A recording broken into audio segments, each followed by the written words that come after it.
In this course, we're going to be implementing various data structures, and we want to be able to have the freedom to use any data types to store in our data structures that we want. To do this, we have to figure out how to use generic programming. In Java, we were able to use generics by specifying a generic type.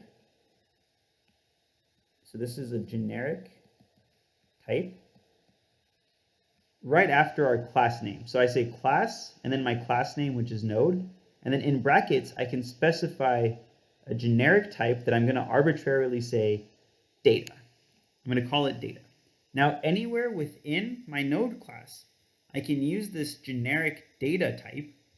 I don't know what type it is as I'm writing this source code, but once I actually try to instantiate a node object, I will specify that type.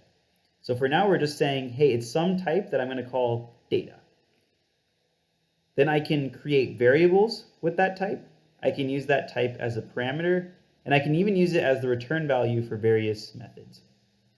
Then to use it, I can create a node object where in brackets, now I specify what type I want data to be. So for this node, I want data to be type string. So now this data instance variable for this node is a string object. And then I create a new node object, and my constructor has one parameter of type data. So in this case, data is string, so type string. And let's say s is some arbitrary string. Without having to change my source code whatsoever, I can create a brand new node that now has a different type, integer. And for this node object, everywhere that I see data, it'll be integer. And then this would be some integer object. In C++, I can achieve similar functionality using templates.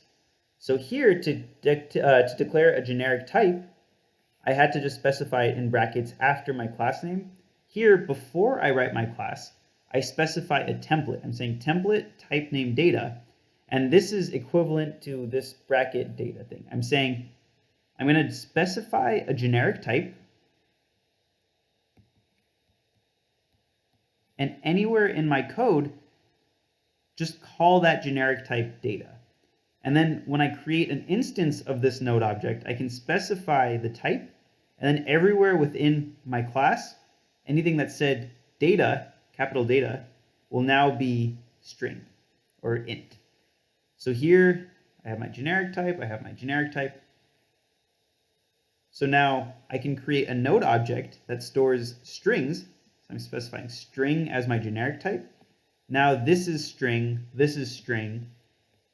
and I can create a new node A by passing in some string s.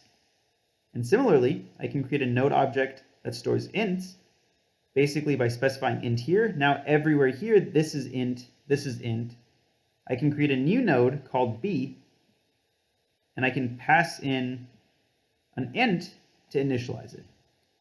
So similar functionality as Java generics, all I do is specify a template prior to writing my class, and I specify what the name of my generic type will be throughout my code, and I can use it just like any other type.